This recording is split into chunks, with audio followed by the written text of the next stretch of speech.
E classroom sponsored by राष्ट्रीय माध्यमिक शिक्षा अभियान त्रिपुरा राज्य मिशन। माध्यमिक स्तरेर शिक्षार गुणगत मानके सुनिश्चित करार लक्ष्ये राष्ट्रीय माध्यमिक शिक्षा अभियान त्रिपुरा राज्य मिशन कर्मरत माध्यमिक स्तरेर शिक्षक और विद्यालय प्रधानदेर प्रशिक्षण, विज्ञान शिक्षण सामग्री प्रदान, छात्रीदेर आत्मरक्षामूलक प्रशिक्षण, मेधाय पिछिए पड़ा छात्र छात्रीदेर विशेष शिक्षादान, प्रतिबंधीदेर जन्य अनुदान, राज्ये कला उत्सव आयोजन सह अन्यान्य कर्मसूची रूपायन करছে।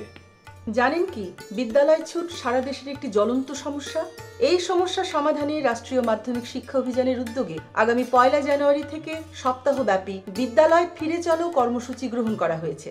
14 থেকে 16 বছর বয়সী সমস্ত ছেলে মেয়েদের মাধ্যমিক শিক্ষা সম্পূর্ণ করার জন্য আপনারা সবাই এগিয়ে আসুন। মাঝপথে যারা লেখাপড়া ছেড়ে দিয়েছো বন্ধুরা, তোমরা বিদ্যালয়ে আবার ফিরে এসো। রাষ্ট্রীয় মাধ্যমিক শিক্ষা অভিযান।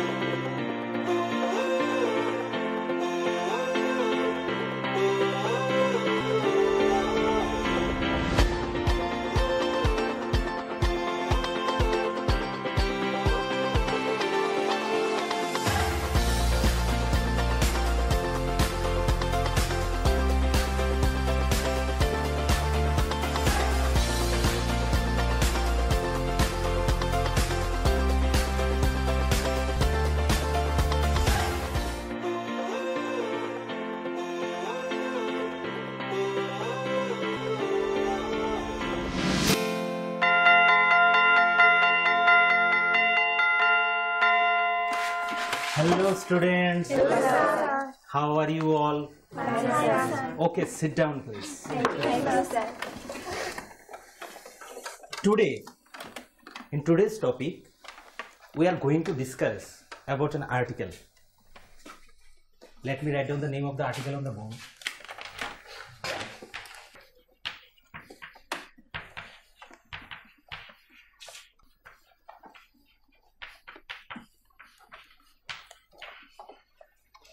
So, the name of the article is The Ailing Planet, the Green Movement's Role.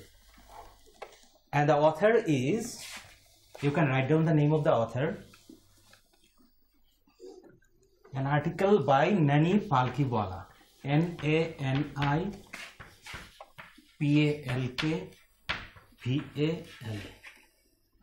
Okay, P-A-L, you can write P-A-L-K-H or either, or P-A-L-K-I-V-A-L-A. So, the name of the article is The Ailing Planet, the Green Movement's Role. And the writer is Nani Palkhiwala. Next slide. Look at the screen, at the slide. Nani Palkhiwala was born on January 16th, 1920 and he died on December 11th, 2002. Next. Nani Palkhiwala was an Indian economist. ননি পালকিওয়ালা কে ছিলেন? একজন বিখ্যাত ভারতীয় অর্থনীতিবিদ ছিলেন। His life's work, as evident by history and his several writings and speeches, bears testimony to his passionate commitment to environmental causes. Main যে কথাটা এখানে আমি তুলে ধরতে চাইছি সেটা হচ্ছে উনি যে সমস্ত আর্টিকেল বা স্টোরি বা রাইটিংস লিখেছেন ইন্ডিয়ান এনভায়রনমেন্টে, তার মধ্যে মূলত উনি যে এনভায়রনমেন্টাল যে কজগুলি আছে, এনভায়রনমেন্টাল কজ মানে, অনুদীপা বলো এনভায়রনমেন্টাল মিনিংটা। পরিবেশ। হ্যাঁ, ভেরি গুড, বসো। পরিবেশগত সংক্রান্ত আর্টিকেল উনি খুব বেশি লিখেছেন, এটা নিয়ে ওনার কনসার্নটা বেশি ছিল। Okay, clear? Next, this article was written by Nani Palkhivala and it was published in the Indian Express newspaper. The Indian Express newspaper এ এটা পাবলিশ হয়েছিল কখন? On 24th of November 1994. দেখো এখানে মেনশন করা আছে এই যে আর্টিকেলটা, এই পার্টিকুলার আর্টিকেলটাতে উনি কোন ইস্যুটা স্পেশালি তুলে ধরেছেন? The declining health of the earth. এই পৃথিবীর ডিক্লাইনিং হেলথ, হেলথ বলতে এখানে পৃথিবীর পরিবেশের যে হেলথটা, এনভায়রনমেন্টের বর্তমান সময়ে এনভায়রনমেন্টটা ক্রমশ ক্ষতির দিকে যাচ্ছে। ক্রমশ এনভায়রনমেন্টের কি হচ্ছে? ক্ষতি হচ্ছে বিভিন্ন কারণে। তো ওই বিষয়টাই উনি এখানে তুলে ধরেছে মেইনলি।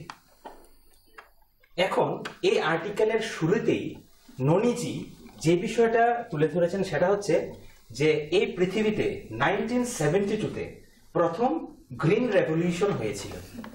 গ্রিন রেভলিউশন, সবুজ বিপ্লব বা সবুজায়ন। এবং মূলত যে গ্রিন পার্টি, প্রথম যে গ্রিন পার্টি বা একটা কমিটি সবুজায়ন করার, সেই গ্রিন পার্টিটা প্রথমত নিউজিল্যান্ডে স্থাপিত হয়েছিল। বুঝতে পেরেছেন? নেক্সট, এবার আমরা আর্টিকেলের মূল বিষয়টাতে চলে যাচ্ছি। মানে আর্টিকেলের একদম যে জিনিসটা খুবই ইম্পর্টেন্ট, যার জন্য মূলত উনি লিখেছেন। দেখো, তোমরা স্লাইডের দিকে তাকাও। The author explains the change in perception of people. মানুষের যে পারসেপশন, যে চিন্তাধারা, এটার মধ্যে একটু চেঞ্জ হয়েছে। কি নিয়ে? এনভায়রনমেন্ট নিয়ে, মানে পরিবেশ নিয়ে চেঞ্জ হয়েছে। কিভাবে চেঞ্জ হয়েছে উনি বলছেন, প্রথমত ম্যাটেরিয়ালিস্টিক ভিউ ছিল, বা এটা অন্য অর্থে বলতে গেলে, এখানে লেখা নেই, আমি অন্য অর্থে বলছি। ম্যাটেরিয়ালিস্টিক ভিউকে তুমি আরেকভাবে বলতে পারো মেকানিস্টিক্যাল ভিউ বা মেকানিক্যাল ভিউ। এটা কি? উনি বলছেন আগে এই পৃথিবীটাকে একটা মেকানিক্স হিসেবে দেখা হতো, মানে মেশিনগত দিক দিয়ে দেখা হতো। পৃথিবীর মধ্যে কাজ করলাম, পৃথিবীকে নিয়ে কাজ করলাম, কিন্তু পৃথিবীর উন্নতির বা তার কি কি পরিবেশের ক্ষতি হচ্ছে সেই চিন্তা মানুষের মধ্যে ছিল না। বুঝতে পেরেছ? সেটাই চেঞ্জ হয়ে গেছে। Change in perception of materialistic view. কিসে চেঞ্জ হয়েছে? Comprehensive and holistic view and ecological view. মানে পরিবেশগত দিক থেকে পৃথিবীকে এখন আর মেকানিক্যাল ওয়েতে না দেখে পুরো পৃথিবীটাকে একটা হোলিস্টিক ওয়েতে, মানে একটাই পৃথিবী, এবং এই পৃথিবীর যে পরিবেশটা, ইকোলজি বা বাস্তুতন্ত্র, এটাকে খুব ভালোভাবে লক্ষ্য রাখতে হবে। এখন আর মেকানিক্যাল ওয়ে না, এখন পৃথিবীকে একটা লিভিং অর্গানিজম হিসেবে দেখা হয়। আমরা যেমন একটা লিভিং, একজন কি একটা লিভিং অর্গানিজম, মানে জীবন্ত সত্তা, সেম পৃথিবীটাও একটা লিভিং অর্গানিজম। এই হিসাবে মানুষের পারসেপশনটা এখন তাহলে ম্যাটেরিয়ালস থেকে চেঞ্জ হয়ে কিসে এসেছে? লিভিং অর্গানিজম এসেছে। মানে পৃথিবী একটা জীবন্ত সত্তা, একটাই জীবন্ত সত্তা পৃথিবী, এবং এই পৃথিবীর মধ্যে প্রাণের অস্তিত্ব আছে। উদ্ভিদও এক ধরনের, উদ্ভিদও তো প্রাণ আছে, উদ্ভিদেরও অস্তিত্ব আছে। তাহলে পৃথিবীটা নিজেই একটা জীবন্ত সত্তা এবং আমরাও তার অংশ। এবং পৃথিবীর নিজস্ব মেটাবলিক্যাল প্রসেস আছে। মানুষের যেমন জৈবিক চাহিদা থাকে বা বিপাকীয় ক্রিয়া থাকে, পৃথিবীরও জৈবিক চাহিদা আছে, বিপাকীয় ক্রিয়া আছে। মানুষের যেমন রোগ হয়, পৃথিবীরও যদি আমরা ঠিকভাবে কেয়ার না করি তাহলে পৃথিবীও রোগগ্রস্ত হয়ে যাবে। Do you have any other question? Any of you? Clear? Yes, sir. Okay, nice. Then we can move forward to the next slide. ঠিক পরবর্তীতে অথর ননি জি বা ননি পালকিওয়ালা জি উনি যে বিষয়টা তুলে ধরতে চাইছেন সেই বিষয়টা হচ্ছে, দেখো আমি এখানে তো বোর্ডে লিখি দেয়, তোমরা ওয়ার্ডটা ভালো করে ফলো করো। Sustainable development. অ্যাকচুয়ালি এই যে সাস্টেইনেবল ডেভেলপমেন্ট যে টার্মটা বা ফ্রেজটা, এটা কিন্তু ননিজির নিজের না, উনি এটা উদ্ধৃত করেছেন, এক্সট্রাক্ট করেছেন। কোথা থেকে এক্সট্রাক্ট করেছেন? দেখো স্লাইডে তাকাও, world commission on environment and development. এই যে কমিশনটা, ওয়ার্ল্ড কমিশনটা, ওই কমিশনটি প্রথম সাস্টেইনেবল ডেভেলপমেন্ট টার্মটা কয়েন করেছিল। এবং ননিজি বলতে চাইছেন যে এই সাস্টেইনেবল ডেভেলপমেন্ট জিনিসটা কি? সেই সাস্টেইনেবল ডেভেলপমেন্ট জিনিসটা হচ্ছে meeting the needs of the present without harming the future generations. মানে আমাদের পৃথিবীর এনভায়রনমেন্ট বলো বা সাংস্কৃতিক বলো বা সামাজিক বলো, এমনভাবে ডেভেলপ করতে হবে, পৃথিবীর ডেভেলপমেন্টের দিকে, উন্নতির দিকে এমনভাবে লক্ষ্য রাখতে হবে যাতে প্রেজেন্ট যে রিসোর্সগুলো আছে, যে সম্পদ আছে, প্রাকৃতিক সম্পদ বলো, মানব সম্পদ বলো, এগুলো আমরা ঠিকভাবে ইউজ করব, যতটুকু দরকার ততটুকু ইউজ করব, তার বেশি ইউজ করব না। এবং কেন করব না বেশি ইউজ? ওভার ইউজেজ বা ওভার পলিউশন কেন করব না? ফিউচার জেনারেশনের কথা মাথায় রেখে এই ধরনের ডেভেলপমেন্ট যেখানে হয় সেই ডেভেলপমেন্টটাকে কি বলে? Sustainable development. ক্লিয়ার? Yes. তারপরে ননি পালকিবালজি ওনার এই বিখ্যাত আর্টিকেলে যে জিনিসটা মেনশন করেছেন সেটা হচ্ছে মিস্টার লেস্টার আর ব্রাউনের একটা ব্যাপার। মিস্টার লেস্টার আর ব্রাউন একজন বিখ্যাত এনভায়রনমেন্টালিস্ট ছিলেন। উনি একটা বই লিখেছিলেন। The name of the book was the global economic prospect. এটার মধ্যে এত ইম্পর্টেন্ট অর্থাৎ সিগনিফিক্যান্ট এবং ইন্টারেস্টিং জিনিস আছে যেটা আমাদের অথরজি মানে ননিজি ব্যাখ্যা করেও কাভার আপ করতে পারেনি। এত কিছু ইন্টারেস্টিং জিনিস আছে এটার মধ্যে, বায়োলজি বলো, ইকোলজি বলো। যেমন দেখো, মিস্টার লেস্টার আর ব্রাউন এই বইটাতে মেনশন করেছেন এই পৃথিবীতে 4টা প্রিন্সিপাল বায়োলজিক্যাল সিস্টেম আছে। মেধা প্লিজ স্ট্যান্ড আপ। এই পৃথিবীতে কি আছে আমি বলেছি? 4টা biological system. Yeah, you are very attentive. Sit down. এই পৃথিবীতে 4টা বায়োলজিক্যাল সিস্টেম আছে। কি কি সেই সিস্টেমগুলো? নাম্বার 1 ফরেস্ট, নাম্বার 2 দুঃখিত, আচ্ছা নাম্বার 1 ফরেস্ট, 2 নম্বরে আমরা ফিশারিজ লিখতে পারি, নো প্রবলেম, এখানে সিরিয়ালিটির কোনো প্রবলেম নেই। Number 3 গ্রাসল্যান্ডস and number 4 croplands. এই 4টা প্রিন্সিপাল বায়োলজিক্যাল সিস্টেম আছে এই দুনিয়াতে।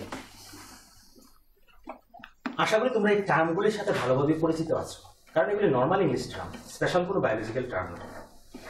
ফরেস্ট মানে বনজঙ্গল। তো এই যে বনজঙ্গলগুলো আছে, বনজঙ্গল থেকে, আচ্ছা আমি একজনকে একটা কোশ্চেন করছি, বিশাল আছে, প্রীতম স্ট্যান্ড আপ, বলো ফরেস্ট, ধরো ফরেস্ট আছে, গাছপালা প্রচুর আছে, বনজ উদ্ভিদ আছে, ফরেস্টের কিভাবে আমরা ক্ষতি সাধন করছি বা করতে পারি, বা কিভাবে ক্ষতি হচ্ছে প্রেজেন্ট সিনারিওতে? অতিরিক্ত জনবিস্ফোরণ, ওই ডেভেলপ করতে বিল্ডিং, গাছ কাটা। Very good, sit down. ও কথাটা ডাইরেক্ট আনসারটা দিইনি, কিন্তু সেই ইন্ডিকেশনটা ঠিকই দিয়েছে। যত জনবিস্ফোরণ হচ্ছে, বিল্ডিং ম্যাটেরিয়ালস তৈরি করতে গেলে গাছপালা লাগছে, বা এমনও হচ্ছে তুমি যদি বিল্ডিং তৈরি করতে যাও স্পেস লাগছে, স্পেস লাগার জন্য, স্পেস লাগতে গেলে আমাদের ফরেস্টগুলো ধ্বংস করে দিতে হচ্ছে। তো সেইভাবে আর মূলত আরেকটা জিনিস, ফায়ারউড, জ্বালানি, সেটা ইউজ করতে গেলেও আমাদের গাছপালা প্রচুর পরিমাণে কাটতে হচ্ছে। ক্লিয়ার? তো সেইভাবে ফরেস্টের কি হচ্ছে, হার্ম হচ্ছে। নেক্সট হচ্ছে ফিশারিজ, মৎস্যবিদ্যা। Look, pay attention. মৎস্যবিদ্যাটা কিসের উপরে নির্ভরশীল? মানে মৎস্যবিদ্যাটা কেন করা হচ্ছে, মৎস্য চাষটা কেন করা হচ্ছে? মাছের সংখ্যা বৃদ্ধির জন্য, খাদ্যের জন্য। প্লিজ স্ট্যান্ড আপ এন্ড সে। মাছের সংখ্যা বৃদ্ধির জন্য এবং তাদের রক্ষণাবেক্ষণ করার জন্য। অবভিয়াসলি, কিন্তু মাছটা কেন চাষ করা হচ্ছে? খাদ্যের জন্য। আমাদের দৃষ্টিতে, মানুষের দৃষ্টিকোণ থেকে খাদ্যের জন্য, গুড, খাবারের জন্য। Actually, the present generation, the present world, they are very protein conscious. খুব প্রোটিন সচেতন। আমাদেরকে প্রচুর পরিমাণে প্রোটিন আদায় করতে হবে শরীরের জন্য, বডির জন্য। তো অনেকে আছে ভেজিটেরিয়ান থাকে, কিন্তু ম্যাক্সিমাম ক্ষেত্রে দেখা যায় যারা নন ভেজিটেরিয়ান থাকে তারা মাংস থেকেও মাছটাকে কিন্তু বেশি প্রেফার করে। সেই জন্য মৎস্য চাষ বেশি হচ্ছে এবং মৎস্যবিদ্যাও কলাপস হয়ে যাচ্ছে, মাছের সংখ্যা কমে যাচ্ছে। তাহলে এই যে প্রিন্সিপাল বায়োলজিক্যাল সিস্টেম, ফরেস্টের হার্ম কিভাবে হচ্ছে আমরা জানতে পারছি, মৎস্য চাষ কিভাবে হার্ম হচ্ছে এবং মৎস্যবিদ্যা কিভাবে হার্ম হচ্ছে সেটাও জানতে পারলাম। পুষ্টিকর খাদ্য এবং শিক্ষা আমাদের নিতান্ত প্রয়োজনীয় জিনিস। আপনি কি জানেন, বর্তমানে ত্রিপুরায় বিদ্যালয় শিক্ষা দপ্তরের অধীনে মধ্যাহ্ন আহার প্রকল্পের উদ্যোগে সবকটি বিদ্যালয়ে সবজি বাগান গড়ে তোলা হচ্ছে। ছাত্রছাত্রীদের পুষ্টিকর খাদ্য প্রদান করার লক্ষ্যে সেই বাগানে উৎপাদিত সার এবং কীটনাশকবিহীন সবজি প্রথম থেকে অষ্টম শ্রেণীর শিক্ষার্থীদের মিড ডে মিলে ব্যবহার করা হয়। চলুন শিক্ষার্থীদের স্বাস্থ্যকর এবং নির্ভেজাল খাদ্য প্রদান ও সুস্থ সমাজ গড়ার লক্ষ্যে আমরা সবাই এগিয়ে আসি এবং প্রত্যেকটি বিদ্যালয়ে সবজি বাগান গড়ে তুলতে বিদ্যালয় কর্তৃপক্ষকে সাহায্য করি।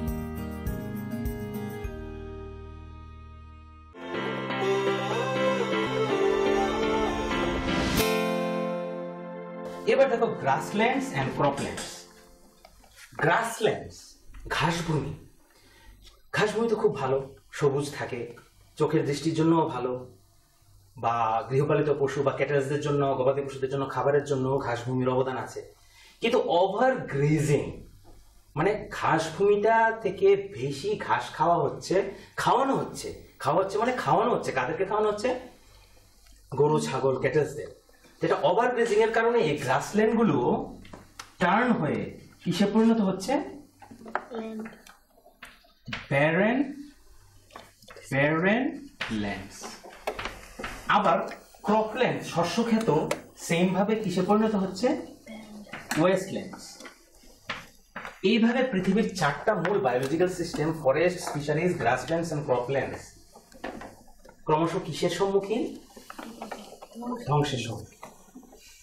Clear? We can move on to the next slide.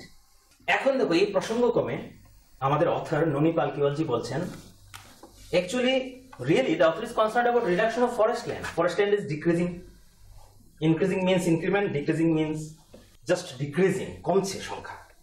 এবং স্লাইডের নিচের যে লেখাটা আছে সেটা আগে পে অ্যাটেনশন করো। 3.7 মিলিয়ন একর্স পার ইয়ার, প্রতি বছর ফরেস্ট ল্যান্ড এই পৃথিবী থেকে কমে যাচ্ছে, ডিক্রিজিং অর ডিটেরিওরেটিং। কি হারে? 3.7 মিলিয়ন একর পার ইয়ার। মনে থাকবে তোমাদের ডেটাটা, লিখে নাও। 3.7 মিলিয়ন একর পার ইয়ার ফরেস্ট ডিক্রিজ হচ্ছে। এখন দেখো ননি পালকিওয়ালজির নিজস্ব অভিমত কি? ওইটা তো একটা সার্ভে রিপোর্ট, কিন্তু ননি পালকিওয়ালজির নিজস্ব অভিমত কি? Forest pressed mankind, deserts follow. তার মানেটা হচ্ছে ম্যানকাইন্ডের আগে থেকেই ফরেস্ট আছে, আর ফলো মানে নেক্সটে কি আসছে? ডেজার্ট আসছে। Very good, you are very attentive. Desert আসছে মানে প্রথমে ফরেস্ট ছিল, সেই ফরেস্টকে বেস করে মানুষ বেঁচে আছে, গাছপালা, সবুজ ভূমি, প্রাকৃতিক ভূমি। কিন্তু মানুষের অমানবিকতার কারণে আনকনসিয়াস ইউজ, অসচেতন ইউজ, রিসোর্সেস, সম্পদ অসচেতন ভাবে মানুষ ইউজ করছে। সেই কারণে কি হয়েছে? যে ফরেস্টকে কেন্দ্র করে আমরা বেঁচেছিলাম, আমাদের ভুল কাজের কারণে সেই ফরেস্টই পরবর্তী সময়ে কি হবে? Deserts. We should go to the next slide because there are some important reports. Now move to the Constitution of India. যে আমাদের যে ভারতবর্ষের যে সংবিধান আছে, সেই সংবিধানে 48A নম্বর আর্টিকেল। তোমরা তো জানো সংবিধানের বিভিন্ন পার্ট আছে, প্যারা আছে, অনুচ্ছেদ আছে। 48A নম্বর যে আর্টিকেলটি আছে, সেই আর্টিকেলে কি বলা আছে? সেই আর্টিকেলে বলা আছে দ্য স্টেট, এখানে স্টেট বলতে যে শুধু রাজ্য হবে এমন কথা না, এটা কান্ট্রিও হতে পারে। The state should Endeavour two protect and develop wild life and forest. যে ফরেস্ট আছে ওই এরিয়াতে, যার যার এরিয়াতে, বা পুরো বিশ্বেই তো অনেক গভর্নমেন্ট আছে, সব গভর্নমেন্টকে এই নির্দেশটা দেওয়া যেতে পারে, কিন্তু এখানে আমরা ভারতবর্ষের আলোকে আলোচনা করছি আর কি। যে স্টেটে বা ইন্ডিয়ার কান্ট্রিতে যে ফরেস্ট আছে, ওয়াইল্ড লাইফ আছে, বন্যজন্তু আছে এবং গাছপালা আছে, এগুলিকে সরকারের উচিত প্রটেক্ট করা, রক্ষা করা এবং এগুলির ইমপ্রুভমেন্টের জন্য চেষ্টা করা। But what is happening? Just the opposite, ঠিক বিপরীতটা ঘটছে, তাই না? মানে আইনের জায়গায় আইন আছে, কিছু লোক হয়তো আইন পালন করতে চাইছে, কিন্তু বেশিরভাগ লোকের মানে অসচেতনতার জন্য বা মেইনলি আনঅ্যাওয়ারনেস জন্য এই আইনটাও সঠিকভাবে পালিত হচ্ছে না। বুঝতে পেরেছো? Clear everyone? If you have any query, you can ask me again. Okay then. I'm happy to know that you have no questions. দেখো আরেকটা নিউজ, ইউনাইটেড নেশনস, এটা একটা ওয়ার্ল্ড অর্গানাইজেশন, তোমরা জানো, জাতিসংঘ বা জাতিপুঞ্জ। সেই ইউনাইটেড নেশনস একটা এরিয়াল সার্ভে করেছিল বা স্যাটেলাইট সার্ভে, উপগ্রহ বা মহাজাগতিক একটা সার্ভে করেছিল। সেই সার্ভে তো দেখা যাচ্ছে এই পৃথিবীতে টোটাল যতগুলো কান্ট্রি আছে তার মধ্যে 88 নাম্বার অফ কান্ট্রিজ, 88টা কান্ট্রি ক্রিটিক্যাল পরিস্থিতিতে আছে।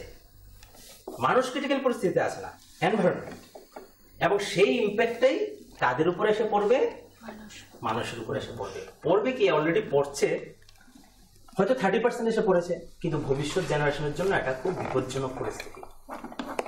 তাহলে একটা জিনিস লক্ষ্য করে, এই যে পুরো আর্টিকেলটা ননিজি, উনি কিন্তু পুরোটার মধ্যে একটা লিঙ্ক আছে, কোথায় যেন একটা চেইন সিস্টেম আছে, পুরোটার মধ্যে উনি একটা জিনিস ইন্ডিকেট করছেন যে আমাদের এনভায়রনমেন্টের জন্য সচেতন হতে হবে, এনভায়রনমেন্ট কি পরিস্থিতিতে আছে এটা সার্ভে করতে হবে, এবং এনভায়রনমেন্টকে কিভাবে বেটারমেন্ট করা যায় সেটা লক্ষ্য রাখতে হবে, তারপর ফরেস্টকে প্রোটেক্ট করতে হবে, ফিশারি প্রোটেক্ট করতে হবে। Fishery is also included in the environment, even I and we, আমরা সবাই কিন্তু এনভায়রনমেন্টে ইনক্লুডেড।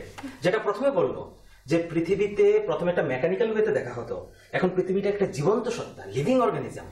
লিভিং অর্গানিজম হওয়াতে অবভিয়াসলি আমরাও তার অংশ, মানে আমরা সেপারেট না, পৃথিবীরই অংশ। ওকে, we can move on to the next slide. First, let me wipe down the board. It may need now. Afterwards, it may need. এখন the concern, human population.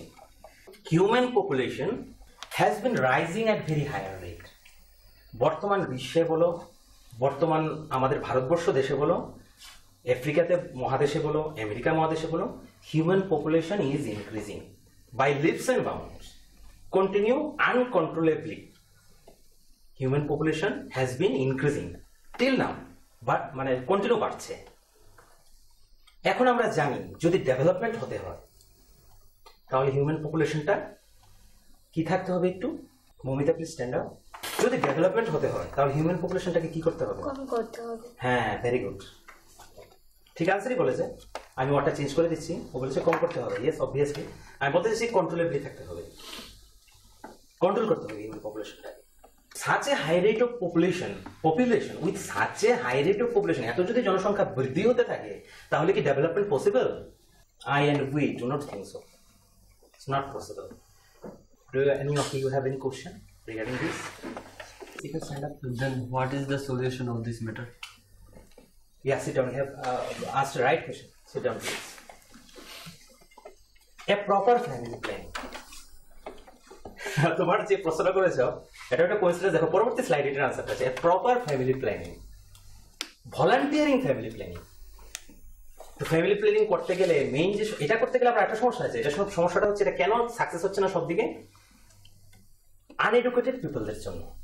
Uneducated পিপলরা ভাবছে যে তাদের ফ্যামিলিতে যদি জনসংখ্যা বাড়ে তাহলে ওয়ার্কারের সংখ্যা বাড়বে, কিন্তু আনএডুকেটেড পিপলরা যারা বুঝতে পারছে না যে পপুলেশনটা কন্ট্রোলে রাখতে হবে, তারা এটা বুঝতে পারছে না যে জনসংখ্যা তো বাড়বে, তাদের ওয়ার্কার বাড়বে, কিন্তু ওয়ার্কার বাড়ার জন্য যে সামর্থ্য বা রিসোর্স আছে সেই রিসোর্স কোথায়? পার্সেন্টেজ সমানুপাতিক হারে না তো। জনসংখ্যা বেড়ে গেল 5 জন, রিসোর্স আছে 3 জনের। তাহলে উল্টা হচ্ছে, গরিব জনগণরা যেটা ভাবছে যে আমার জনসংখ্যা বাড়বে, আমার ওয়ার্কার বাড়বে, কিন্তু রিসোর্স কোথায়? রিসোর্সও লিমিটেড। রিসোর্স আছে, নিয়ে যে তা না, কিন্তু লিমিটেড।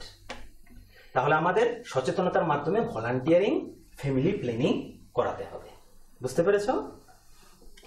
এই হচ্ছে ব্যাপারটা। তো প্রীতম, মানে খুব থ্যাংক ইউ, তুমি খুব দারুণ একটা কোশ্চেন করেছো, কারণ এটা প্রাসঙ্গিক হয়েছে কোশ্চেনটা। এখন আমরা দুটো কোট আছে, এই কোটগুলো ডিসকাস করলে মোটামুটি ননিজির যে বিখ্যাত আর্টিকেলটি সেটা ক্লোজে এসে পড়বে। আপনি কি মার্গারেট থেচারের কথা জানতে পেরেছেন? এটা ননিজি বলেছেন। Have you heard about Margaret Thatcher? তোমরা কি জানো মার্গারেট থেচারের কথা?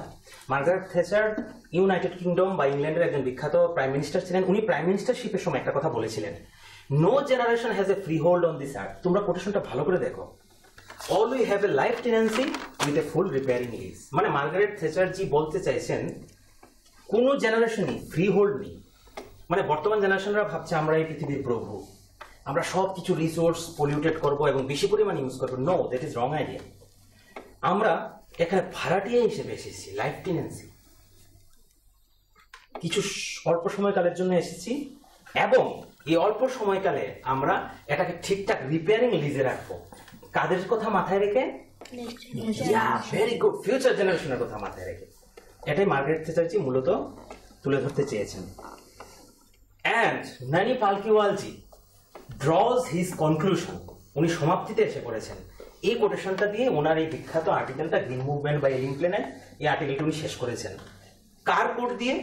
Mister Leicester brown. ওই যে উনি মিস্টার লেস্টার ব্রাউন 4টা প্রিন্সিপাল আর্টিকেলস সম্বন্ধে বলেছিলেন, 4টা প্রিন্সিপাল বায়োলজিক্যাল সিস্টেম আছে, ফিশারি, ফরেস্ট, ডট ডট। ওনার কোড দিয়ে এটা শেষ করেছেন, কারণ উনি বিখ্যাত একজন, মিস্টার লেস্টারবর্ন বিখ্যাত একজন এনভায়রনমেন্টালিস্ট প্লাস ইকোনমিস্ট। কি বলেছেন উনি? We have not inherited this earth from our forefathers. আমরা এই পৃথিবীটাকে আমাদের পূর্বপুরুষদের কাছ থেকে উত্তরাধিকার সূত্রে পাইনি। আসলে কিন্তু আমরা পেয়েছি উত্তরাধিকার সূত্রেই, কিন্তু উনি ব্যাখ্যা করার জন্য, আমাদের বোঝানোর জন্য এইভাবে লিখেছেন।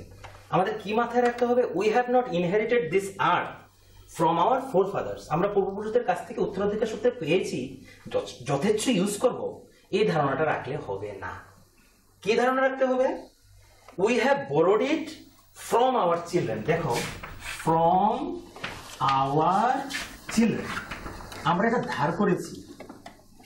borrowed, আমি আবার লিখছি তোমাদের প্রিপোজিশনটা বোঝানোর জন্য, borrowed it from our children। আমরা পূর্বপুরুষদের কাছ থেকে উত্তরাধিকার সূত্রে পাইনি, বরং আমরা বাচ্চাদের কাছ থেকে, মানে ভবিষ্যৎ প্রজন্মের কাছ থেকে এটা ধার করে নিয়েছি। বা বাংলাটা বা ইংলিশটা একটু চেঞ্জ করে দিলে এরকম বলা যেতে পারে, ইন অ্যাডভান্স। তাহলে আমাদের মাথায় মূলত ভবিষ্যৎ জেনারেশনের কথাটা মাথায় রাখতে হবে, এবং আমরা এমন ভাবে এই ওয়ার্ল্ডের রিসোর্সগুলো ইউজ করব, পৃথিবীর রিসোর্সগুলো ইউজ করব, যাতে আমাদেরও সমানুপাতিক হারে আমরা ইউজ করি, রিসোর্সে বেশি টান না করে, বা ওভার ইউজেজ না হয়, বা এনভায়রনমেন্ট পলিউটেড না হয়। আবার আমাদেরও যতটুকু দরকার ততটুকু ইউজ করব, এবং এগুলিকে প্রটেক্টেড রাখবো, রিপেয়ার্ড রাখবো, ফিউচার জেনারেশনের কথা মাথায় রেখে। ক্লিয়ার?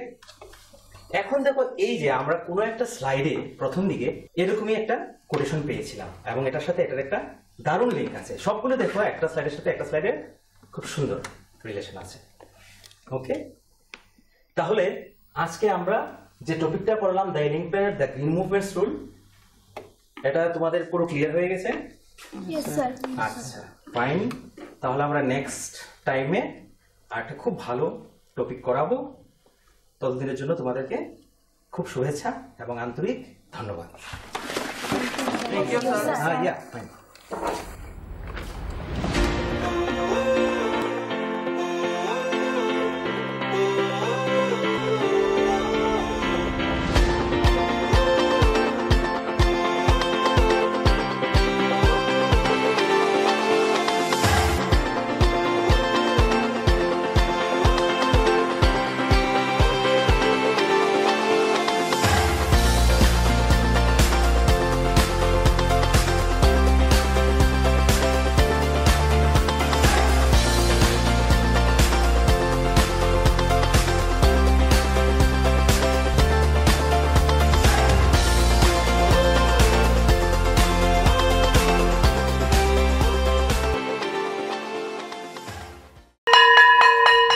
ড্রপ আউটের ঘুচিয়ে ক্ষত, স্কুলে পড়ুয়ার বাড়ছে ভিড়, সর্বশিক্ষা মিড ডে মিলে স্কুল সকলের আশার নীড়। রাজ্যের 6 থেকে 14 বছরের সব শিশুদের বিদ্যালয়ের আঙিনায় এনে তাদের বুনিয়াদী শিক্ষা সুনিশ্চিত করতে সর্বশিক্ষা অভিযান বদ্ধপরিকর। তাদের শিক্ষার সুবিধার জন্য রয়েছে বিনামূল্যে পাঠ্য বই, বিদ্যালয়ের পোশাক, উন্নত মানের পড়াশোনা, স্বাস্থ্যসম্মত শৌচাগার, বিশুদ্ধ পানীয় জল, পুষ্টিকর মধ্যাহ্ন আহার, খেলাধুলার ব্যবস্থা এবং আরও অনেক কিছু। হ্যাঁ, তাই দেরি না করে আজই আপনার এলাকার সব শিশুদের নিকটবর্তী সরকারি বিদ্যালয়ে ভর্তি হতে উৎসাহিত করুন। E-Classroom was sponsored by রাষ্ট্রীয় মাধ্যমিক শিক্ষা অভিযান, ত্রিপুরা রাজ্য মিশন।